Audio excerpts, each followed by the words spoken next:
శ్రీమాత్రే నమః. సింహరాశి వారికి డిసెంబర్ 5, 6, 7, 8 తేదీల్లో ఒకేసారి 5 పెద్ద అదృష్టాలు రాబోతున్నాయండి. ఇకపై నక్కతోక తొక్కినట్లే అని చెప్పుకోవచ్చు. కానీ ఇద్దరి స్త్రీల కారణంగా జరిగేది తెలిస్తేనే నిజంగా మీరు షాక్ అవుతారు. వీరికంట ఈ వీడియో పడింది అంటే కనుక అదృష్టంగా భావించి మీకు జరిగే నష్టాలేంటి, ఆ స్త్రీలెవరు, మీకు కలిసొచ్చే అదృష్టాలేంటి, ఆ అదృష్టాలు ఎలా దక్కించుకోవాలి, దానికోసం మీరేం చేయాలి, ఇటువంటి పూర్తి వివరాలనేవి ఈ వీడియోలో మీకోసం క్లియర్గా వివరించటమైతే జరిగింది. కాబట్టి వీడియోని ఎక్కడా కూడా స్కిప్ చేయకుండా చివరి వరకు చూస్తేనే మీకు పూర్తి వివరాలనేవి తెలుస్తాయి. కనకదుర్గ జ్యోతిష్యాలయం. మీ ముఖము, ఫోటో, చెయ్యి, పేరు, వయసు, గోత్రం వాట్సాప్ చేయండి. విద్య, ఉద్యోగం, ప్రేమ, పెళ్లి, సంతానం, విదేశీ ప్రయాణం, వ్యవసాయం, వ్యాపారం, ఆరోగ్య సమస్యలు, ఆర్థిక సమస్యలు, రావలసిన డబ్బులు రాకపోవడం, ఇల్లు స్థలాలు అమ్ముడుపోకపోవడం, ఎటువంటి సమస్యకైనా 3 రోజుల్లోనే పరిష్కారం చూపబడును. సంభోగ వశీకరణ చేయబడును. స్త్రీ పురుష వశీకరణం ప్రత్యేకంగా 100% చేయబడును. చెడు ప్రయోగాల నివారణ చేయబడును. పండిత్ కిషోర్ శర్మ. Cell number 9008860513. ఇక ఆలస్యం చేయకుండా మనం వీరి గురించి అయితే చెప్పుకుందాం. ఈ రాశి వారి గురించి ఇప్పుడు ప్రస్తుతం జరుగుతుందేంటి, గతంలో జరిగిందేంటి, గతం నుంచి మనం ఏ విషయాలు నేర్చుకోవాలి, అంతేకాకుండా భవిష్యత్తులో ఏం జరగబోతోంది, ఈ పూర్తి వివరాలు తెలుసుకుందాం. వీరు ఏదీ కూడా వాళ్ళ మనసులో ఉంచుకోలేరండి. వెంటనే మాట రూపంలో బయటికి చెప్పేస్తారు. కోప్పడుతున్నారు అంటే మంచివాళ్ళని చెప్పి అర్థం అన్నమాట. కాబట్టి వీరి యొక్క మంచితనం అనేది అట్లా చిన్న మాటతో వీళ్ళు మంచివాళ్ళు అని చెప్తే చాలదండి. వారితో ఎవరికైతే బంధం ఉంటుందో వారికి నిజంగా తెలుసు వారెంత మంచివారు అని చెప్పి. వాళ్ళకి కోపం, ఆవేశం ఎందుకు వస్తుందంటే ఎంత కష్టపడినా కూడా చేతిలో ధనం అనేది కాస్త తక్కువగా నిలబడుతుంది. ఒక్క మాట గుర్తుంచుకోండి, మన సంతోషం మనలోనే ఉంటుంది. ఈశ్వరుడు మనలోనే ఉన్నాడు. ఎప్పుడూ దూరపు కొండలు నునుపు అని చెప్పి మన ఇంటి పక్కన ఉన్న గుడికి వెళ్లకుండా ఎక్కడో ఒక శ్రీశైలానికి, ఎక్కడో కాశీకి వెళ్లి మొక్కాల్సిన అవసరం లేదు. మన ఇంటి పక్కన లేదంటే మన ఇంట్లో ఉండే దేవుడికి మొక్కినా కూడా అదే పుణ్యం వస్తుంది. అంతేకాకుండా కాశీకి వెళ్లి డబ్బులు ఖర్చు పెట్టుకుని అంత చేసుకున్నా కూడా అదే పుణ్యం వస్తుంది. ఇక మీకు కలగబోతున్న ఒకేసారి 5 అదృష్టాలేంటో చెప్పమంటారా? ఒకటి, ఫస్ట్ అదృష్టం వచ్చేసి మీరు మీ యొక్క వ్యక్తిగతమైన మార్పుని మీరు మార్చుకోవాలి అనుకుంటున్నారు. ఇది మొదటి అదృష్టం. అనవసరమైన విషయాల నుంచి నేను బయటపడాలి, నా మనసుని ప్రశాంతంగా ఉంచుకోవాలి అనుకుంటున్నారు. నేను ఆనందంగా గడపాలి అనుకుంటున్నారని చెప్పి మీలో మీరు ఒక కొత్త మార్పుని తెచ్చుకోవాలి అనుకుంటున్నారు.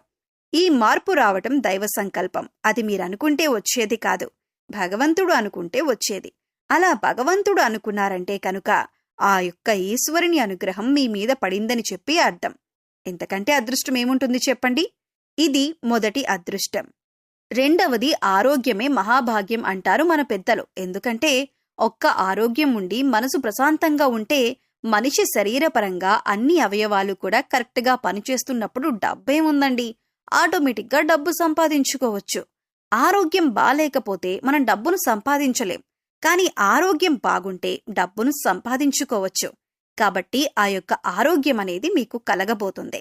గత కొన్ని నెలల నుంచి కానీ కొంత గ్యాస్ట్రిక్ ప్రాబ్లం తోటి, కొంచెం మానసికమైన ఒత్తిడితోటి, అనవసరమైన టెన్షన్స్ తోటి, కొన్ని భయాలతోటి, కొంత అంటే శారీరకంగా కొన్ని ఒళ్ళు నొప్పులు, కొంచెం చేతులు కాళ్ళు తిమ్మురులుగా అనిపించటం, ఇటువంటి సమస్యలతోటి మీరు బాధపడుతున్నారు. ఈ సమస్యల నుంచి మీకు రిలీఫ్ అనేది దొరకబోతుంది. మీకు హెల్త్ పర్ఫెక్ట్ అవ్వబోతుంది. సో మీరు హెల్దీ ఫుడ్ తీసుకోండి. ఆరోగ్యకరంగా కాయలు అంటే ఫ్రూట్స్, మంచిగా కూరగాయలు, మంచి జ్యూస్లు, మంచిగా ఇంట్లో వండిన ఆహార పదార్థాలు, వేడివేడిగా ఉన్న ఆహార పదార్థాలు, ఇటువంటివి తినండి. హ్యాపీగా మీకు సెట్ అయిపోతుందన్నమాట.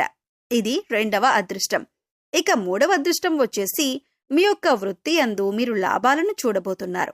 ఇంతవరకు కూడా ₹1 పెట్టిన దగ్గర ₹1 మీకు లాభం వచ్చి ఉండొచ్చు. కానీ ఇక నుంచి ₹1 పెట్టిన దగ్గర ₹10 లాభం రాబోతుంది. ఆకస్మిక ధన లాభం రాబోతుంది. కానీ ఇక్కడ మీరు గుర్తుంచుకోవాల్సిన విషయం ఏంటి అంటే కనుక కష్టే ఫలి అన్న మాటను గుర్తుంచుకోండి. ఎంత కష్టపడతారో అంత కష్టానికి తగిన ప్రతిఫలం అనేది వస్తుంది. మీరు కష్టపడకుండా నేను కూర్చుంటే నాకు అనుకూలమైన టైం వచ్చింది కదా, నాకు వచ్చేస్తే డబ్బులు అని చెప్పి అనుకోవద్దు.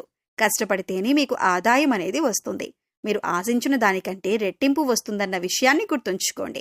ఇక 4వ అదృష్టం ఏంటి అంటే గనక మీరు మీ యొక్క జీవితంలో ఏదైతే సాధించాలి అని చెప్పి అనుకున్నారో, అంటే ఏ స్థాయి అయితే మీరు కోరుకున్నారో ఆ స్థాయి అనేది మీకు రాబోతున్నదన్నమాట. మీరు మీ యొక్క వృత్తి యందు నాకింత టార్గెట్ ఉంది, ఈ టార్గెట్ని నేను రీచ్ అవ్వాలి. ఇప్పుడు ప్రతి ఒక్కరూ కూడా బిజినెస్లో నేను ఇది రీచ్ అవ్వాలి అని చెప్పి పెట్టుకుంటారు. అలా ఆ టార్గెట్ని అయితే మీరు రీచ్ కాబోతున్నారన్నమాట. అంటే మనం ఎంత చేసినా కూడా మనం కోరుకునే స్పాట్ ఒకటి ఉంటుంది. ఆ కోరుకునే స్పాట్ని చేరుకుంటేనే మనిషి సంతోషంగా ఉండగలుగుతాడు. ఆ స్పాట్ అయితే మీరు చేరుకోగలుగుతున్నారు. ఇది 4వ అదృష్టం. ఇది డెఫినెట్గా కలుగుతుంది. మీకు ఈ యొక్క మంత్ ఎండింగ్కి కానీ లేదంటే జనవరి 1st వీక్కి కానీ మీకు డెఫినెట్గా జరుగుతుంది. ఇది 4వ అదృష్టం. ఇక 5వ అదృష్టం ఏంటో చెప్పమంటారా? కుటుంబ పరంగా ఒక రకమైన ప్రశాంతకరమైన వాతావరణం. ఇప్పటి వరకు కుటుంబంలో కొన్ని డిస్టర్బెన్స్, ఒకరినొకరు అర్థం చేసుకోకపోవటం, ఒకరి మధ్య ఒకరు గొడవలు, ఒకరికి కోపం వస్తే మరొకరు రెచ్చిపోవటం, ఒకరు రెచ్చగొడితే ఇంకొకరు బాగా ఆవేశంతో ఊగిపోవటం, గొడవలు, చికాకులు, ఇబ్బందులు, సమస్యలు. కుటుంబ పరంగా ఇంటికి వెళ్తే మనశ్శాంతి లేదు, ఇంట్లో ఉన్న వాళ్ళ ఆడవాళ్ళకి కూడా మనశ్శాంతి ఉండదు. ఇటువంటి సమస్యలతోటి ఉన్నవారికి కుటుంబపరమైన వాతావరణమైతే అనుకూలం కాబోతుంది. అంటే వీరు కూడా అనుకుంటారు, అనవసరంగా ఎందుకొద్దు, ఇది నా కుటుంబం, నేను అల్లరి చేయటం వల్ల కరెక్ట్ కాదు, లేదా వాళ్ళకి కోపం వచ్చినప్పుడు నేనే తగ్గుతాను అని చెప్పి ఇటువంటి నిర్ణయం తీసుకొని ఒక మంచి ప్రశాంతకరమైన పీస్ ఆఫ్ లైఫ్నైతే అనుభవించబోతున్నారు. ఇది చెప్పటానికి చిన్నగా ఉన్నా కూడా అనుభవించే వారికి కష్టం అంటే ఏంటో తెలుస్తుంది. దాని నుంచి బయటపడిన వారికి ఆ సుఖం అంటే ఏంటో తెలుస్తుందన్నమాట. ఇది మీకు జరగబోతుంది. ఈ 5 అదృష్టాలైతే మీకు కలిసి రాబోతున్నాయి. ఈ 5 అదృష్టాలు కూడా మీలో, అలాగే మీ యొక్క మనస్తత్వంలో మార్పు, మీ చుట్టూ ఉండే ఆ యొక్క పరిస్థితుల్లో మార్పు అనేది మీరు చేసుకునే దాన్ని బట్టే ఉంటుంది అన్న పాయింట్నైతే ఇక్కడ గుర్తుంచుకోండి. ఇవి కనుక మీరు ఆహ్వానించుకోగలిగితే మీ జీవితం ఇక నక్కతోక తొక్కినట్లే. ఎవరు ఏమనుకున్నా కూడా పర్లేదు, మీ జీవితం మాత్రం ఒక అద్భుతాన్ని చూస్తుంది. ఇక 2 స్త్రీల కారణంగా జరిగేదేంటో చెప్పమంటారా? ఈ 2 స్త్రీలు ఎవరో చెప్పమంటారా? ఒకరు రక్త సంబంధం, మరొకరు బయటవారు. వీరేంటి అంటే కనుక మీ ఇంటి మీదే దృష్టి. ఏం చేస్తున్నారు, ఎక్కడికి వెళ్తున్నారు, ఏం కొంటున్నారు, ఏం తెచ్చుకుంటున్నారు, ఇంటికి ఏ వస్తువు తెచ్చుకున్నారు, పిల్లలేం చదువుతున్నారు, వీళ్ళకి ఎంత వస్తుంది ఆదాయం, వీళ్ళ యొక్క పెట్టుబడులేంటి, వీళ్ళకి ఎంత బంగారం ఉంది, ఇలా ప్రతీదీ కూడా మనిషికి ఇంత దృష్టి అనేది అవతలి వారి నుంచి వస్తే ఎప్పుడైనా కానీ 10 మంది దగ్గర అప్పున్నా పర్లేదంటండి, 10 మంది ఏడుపులు మాత్రం ఉండకూడదని చెబుతారు. ఆ 10 మంది ఏడుపులు వీరిద్దరే ఏడుస్తున్నారు మీ మీద పడి. కాబట్టి వీరి ఏడుపుల నుంచి జాగ్రత్తగా ఉండాలి. చెప్పాను కదా, ఒక రక్త సంబంధం, ఒకరు బయట వాళ్ళు, అది కూడా స్త్రీలు, అది కూడా మీ ఇంట్లో ఉన్నవారే. ఇంట్లో అంటే మీ ఇంట్లో ఉండేవారు కాదు, మీ యొక్క బంధువుల్లో ఒకరన్నమాట. బయటవారు కూడా కాదు. కాబట్టి ఆ స్త్రీలెవరనేది మీకు గతం తాలూకా యొక్క అనుభవం నేర్పించే ఉంటుంది. ఇప్పటికైనా వారితో జాగ్రత్తగా ఉండండి. ఎటువంటి సంతోషాలు పంచుకోవద్దు. నాకు ఇంత వచ్చింది, అంత వచ్చింది అని చెప్పొద్దు. పొగడ్తలు ఇటువంటివి చెప్పొద్దు. వారు ఏమనుకున్నా పర్లేదు, వారికి దూరంగా ఉండే ప్రయత్నం చేయండి. మీ జీవితం హ్యాపీగా ముందుకు వెళ్ళిపోతుంది. రోజులు హ్యాపీగా గడిచిపోతాయి. సో సింహరాశి వారి గురించి వివరంగా తెలుసుకున్నారు కదా. ఈ వీడియో మీకు నచ్చితే లైక్ చేయండి.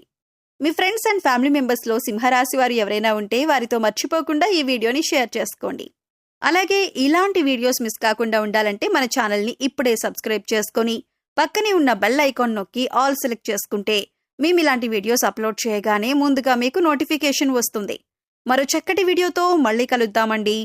ఓం శ్రీమాత్రే నమః.